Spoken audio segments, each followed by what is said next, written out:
Magandang oras mga kababayan, mga ka-Golden Boy. Ang ating video ngayon ay hiram natin sa Bilyonaryo Channel at ang ating tatalakayin dito ay tungkol pa rin sa impeachment ni VP Sara at ang resolusyon ng kampo nila Bato de la Rosa at Tolentino, kung saan ay gumagawa sila ngayon ng umiikot na resolusyon para ibabasura na ang impeachment trial ni VP Sara. Ngayon ang atin na pakinggan dito ay kung ano ang points of view ni Trillanes tungkol dito sa ginagawang resolusyon na ito na pagbabasura kaagad kahit na hindi pa nakita ang mga ebidensya. Narito ang video courtesy sa atin ng Bilyonaryo Channel.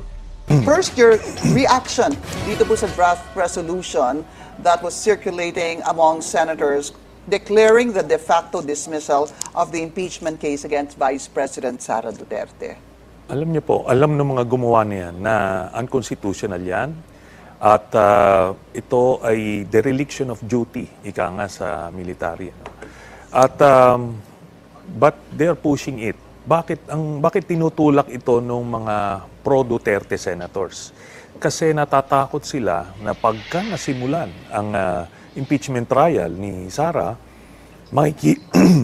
makikita yung mga iba't ibang krimen ni Sara Duterte. Alright. Did you see it coming though that may magpapaikot na ganitong draft resolution prior to supposedly the June 11 reading of or the presentation of articles of impeachment and the oath-taking of the senator judges? Hindi natin nakita yan nung simula kasi supposed to be ministerial ang role ng pagbubukas ng impeachment trial kasi maliwanag yung sa Constitution, hindi mo kailangan ng malalimang interpretasyon dyan. Pero binabaluktot ang interpretasyon, precisely merong agendang pigilan ang impeachment trial. But if you actually, Senator, look at the numbers and even during the midterm elections, the results of the midterm elections, it didn't really favor the administration. In fact, it favored the opposition or the Duterte bloc, as they call themselves. So bakit po sila matatakot when it seems, doon po sa mga nagbibilang, they have the numbers? Yes. Alam nyo kung kumpiyansa talaga sila dyan sa numbers na yan. Precisely, pwede naman kayong mag-acquit sa dulo.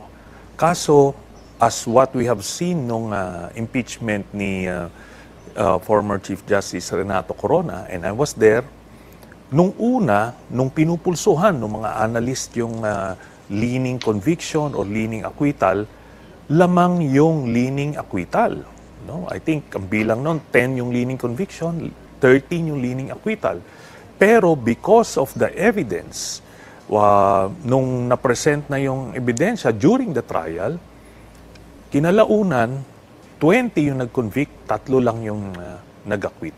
Ganon din ang mangyayari dito. Ang bilangan kasi sa dulo, hindi sa una. Kaya we should not assume na hindi komo ang mga public pronouncements ng iba't ibang mga senador ay leaning acquittal, leaning conviction. It doesn't mean na mananatili yon. Yun lahat ay magbabase primarily sa ebidensya. Then yung public opinion, pag nakumbinsi yung sambayan ng Pilipino na talagang guilty si Sara Duterte, it will be very difficult for the senators as representatives of the people na salungatin yon yung pulso ng bayan na yun. Ayan, so ito na nga yung pulso natin ngayon mga kababayan, di ba? Kung makawala si VP Sara dito ay marami ang kikilos ng napakalaking protesta. Yan yung mga religious group, activist group, at hindi lang yan, iba't ibang grupo katulad ng mga dyan sa UP, di ba? UP College of Law ay umalma na talaga ngayon at iba pang mga University of Law ay umalma na rin. Marami ang ngayon nagpahiwatig ng pagtutol nila nitong ginagawang pagbasura ng impeachment at ang pag-delay nito.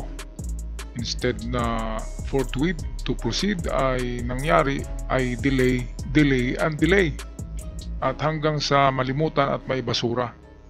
Kaya ang ginagawa ng Senado ay ayon sa mga eksperto ay labag sa konstitusyon natin na instead na imbestigahan yung nagkasala, yun yung impeachment sa matataas na opisyal ng gobyerno, ay binaliwala at dinidelay at akma pa na patigilin o ibaon o ilibing.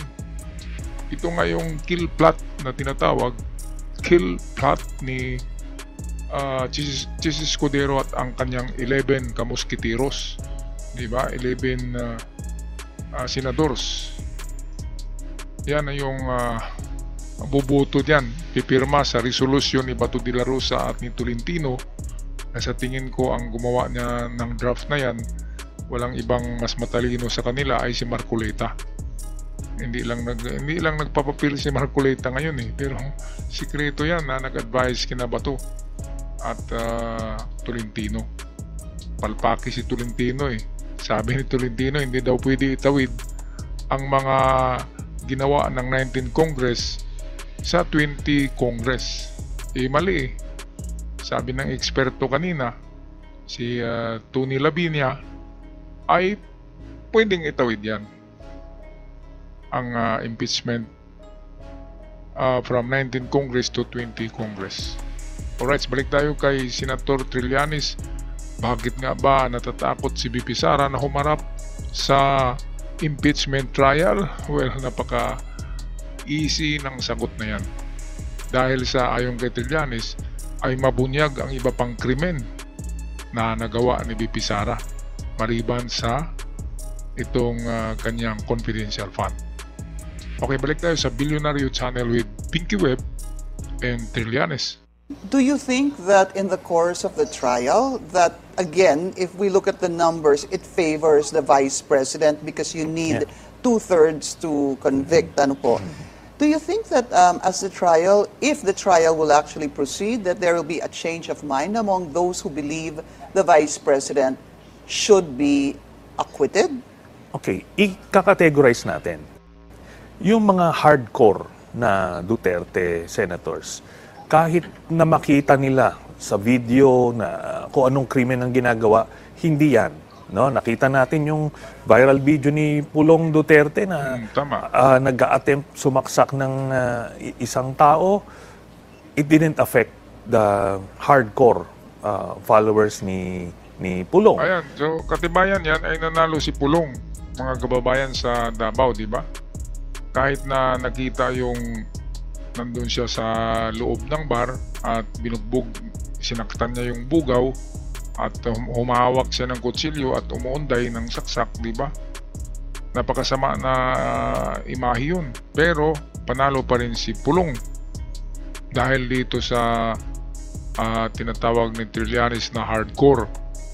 Ang hardcore pala ay yung mga nabudol-budol na ang isip. Katulad ng auntie ko at kasama ko sa trabaho, hindi na sila maniniwala kung ano ang lumalabas sa balita ngayon na anti-Duterte. Kasi para sa kanila ay anghel, hulog ng langit si Digong. Ano bang klaseng mga utak yan? Meron talagang mga tao na kapag naniwala sila hindi na mabago ang pag-iisip. Meron palang talagang ganun, mga kababayan. Ako, Duterte ako noon bakit nabago ang isip ko? Bakit na-realize ko na mali siya? Diba? Kayong mga DDS dyan na nanonood nito, try nyo nga pag-examine ang utak nyo kung yan ba adjustable ba yan o nakafix na yan na parang simento. Kung ganun, ay hindi talaga magbago ang isip nyo kahit na ang tinukhang ay anak nyo. Diba? Kung anak nyo kaya ang natukhang, anong maramdaman nyo? Idol nyo pa ba? Si Digong? Yan ang basihan natin. Kung hindi kayo nasaktan, kung merong natukhang ng mga anak nyo, ibig sabihin ang utak nyo ay hindi nag-function. Yan ang katotohanan yan. Kaya dapat changeable ang ating mind. Kung nagkamali tayo, mag-decide tayo muli ng tama. Hindi yung loyal na loyal, ano bang ginawa ni Digong sa inyo? Binigyan ba kayo ng pangpatayo ng bahay? Binigyan ba kayo ng 1 million pesos? Para ganun kayo ka-loyal? Ganun kayo ka-hardcore? Okay lang kina Bato de la Rosa Kasi nagiging senador si Bato dahil kay Digong. Kaya lunod patay siya, lunod patay siya. Robin Padilla, hindi rin yan maging senador kung wala si Digong at si Kibuloy. Marami pa dyan, Senator Bongo, lalo na yan. Yan ay alalay lamang ni Digong. Tagabili daw yan ng barbecue, sabi ni Las Cañas. Pero ngayon, tingnan nyo, senador na. Kaya lunod patay pa rin. Ibig sabihin ng lunod patay, Bisaya yan, ay die hard. Kay Digong, okay, balik tayo kina Pinky at Trillanes. Ganon din dito. Hindi na yan maapektuhan. So ilan ba sila? Ilan po yun? We're counting at least, at most 5. Yung hardcore na Duterte na kahit the evidence is staring them in the face, hindi sila Who are they, mag-isip. Senator? Well, I think kilala naman yan yung mga tao na yan. But if you want to enumerate, nandiyan dyan na si Aimee, si Bongo, Bato, Robin, tsaka si Marcoleta. Yan So, po yun- yung sinasabi yung 5. Ayan, yan yung solid. Then, pag titignan nyo, merong 10 na pwedeng kumbaga leaning conviction or alam nila based on the information na nakita na beforehand, leaning conviction, ano? 10 So, may yan. 10. Oo. Then you have 9 na tinatawag nating sabihin na nating undecided or transactional votes na tinatawag natin. Transactional votes, no? So, itong mga ito ay kumbaga, they can go They can either sway. way. Yes. Ito mga kababayan na, sandali lang. Yung transactional vote, nasabi ni Trillanes, ano bang ibig sabihin ng transaction, di ba? Ibig sabihin, yun yung pwedeng arigluhin. Yun yung pwedeng bigyan ng regalo, di ba? Transaction para mabago yung isip kasi undecided siya, medyo naguluhan siya, pero kapag binuhusan ng isang sakong pera sa harapan, yung kanyang pagka-undecided ay biglang maging decided. Totoo yan, mga kababayan, kahit sinong mabait na tao, kapag bigyan mo ng pera ay masaya. Kaya makukuha mo ang kanyang pabor, di ba? Kaya ito yung nakakatakot dito sa kalakalan diyan ni BP Sara kasi pinakilos na niya ang kanilang kayamanan na binanggit ni Trillanes. Siguradong na-withdraw na yon kasi kung hindi yung withdrawin ay makikita pa rin yun. Pero kahit na-withdrawin yun ay makikita pa rin ang records, di ba? Ang record sa bangko na meron silang withdraw na ganung kalaki. Pero dapat i-withdraw na talaga yan kasi gagamitin yan sa kaso ni Digong sa ICC at sa kaso ni BP Sara sa Senado. Kaya walang hindi nabibili ngayon eh. Kapag merong hindi nabibili, buhusan mo ng isang truck na pera. Ewan ko lang kung hindi magbago ang isip. Diba? Kaya yan ang napakahirap sa pagkalaban mo ay pera. Pera ang mananalo sa panahon ngayon. Kaya ito si Trillanes sabi matatakot talaga si Sara dahil sa overwhelming evidences at mabunyag pang ibang mga krimen na nagawa. Hindi lang confidential fund Kaya masisira ang pangalan ni BP Sara kapag matuloy itong impeachment case na ito or impeachment trial. Kaya BP Sara ay pinili niya na huwag nang magpakita sa impeachment trial. Kaya gumagawa sila ngayon ng resolution to dismiss or to bury the impeachment trial. Yun ang kanilang move ngayon na pinakamalakas. Kasi kung pipirma ang 11 senators, di ba? So, 11, 12, 13, dalawa na lang na senador ang idagdag, mananalo na sila BP Sara sa acquittal sa kasong ito. Alright, tapusin natin ng video. So, just doing that, doing the math there, pwedeng umabot ng 19 yung conviction. If all the undecided actually go with Yes. conviction. So, theoretically, you can get 19. So ang nakikita niyo pong certainty dito, 10 versus 5. 10 for conviction, 5 for acquittal. Yung pong sigurado. Leaning, yung mga leaning, no? At ito yan, kasi ang hindi pwede kasing isusuko mo na kaagad, di pa nagsisimula, pinupulsuhan mo pa lang based dun sa public pronouncement, suko ka na. Hindi ganun. That's not how it works. And again, I've seen that. Talagang kahit sa mga botohan nun, lamang na lamang yung mga pro-acquittal kay Chief Justice Corona. Pero nung lumabas yung mga bank accounts, tapos nung nag-meltdown si Chief Justice Corona doon sa witness stand, nagbago isip ng karamihan. So in the end, 20 nga kami nun, no, who convicted. Ngayon, ganun din. Ako, I'm confident. Pag nagsimula yung trial, lalabas yung mga bank accounts ni Sara Duterte na joint accounts with Digong Duterte na billions yung transactions Naku. in and out ng pera. Ayan. Ang critical dito, yung every 6 months, merong dividendo silang nakukuha galing sa isang drug lord. Naku. Ako, sinasabi ko na yan, and dito, I'm so confident nandiyan na lalabas yan. And ako, no, I've been saying this the past, 9 years? Ngayon, sinasabi nila... Since 2016 ho ata. So, that's 9 years. Right, So, 9 years. sinasabi nila, gawa-gawa ko yan, then ito yan.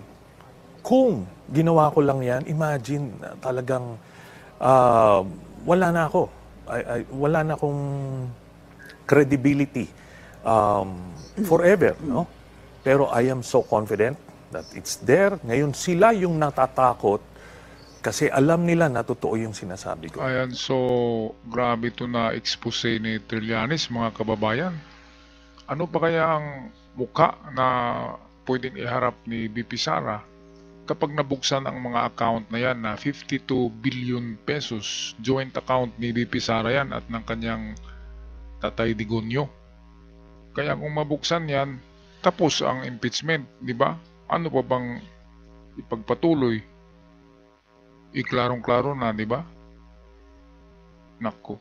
Kaya nga, overwhelming eh. Lalo na yung mga resibo sa confidential fund na pinangalan sa mga 5 grupo yun eh. Merong prutas, merong gulay, merong chichirya, merong mga dudunggang, merong piuna, merong marami pa yun, di ba?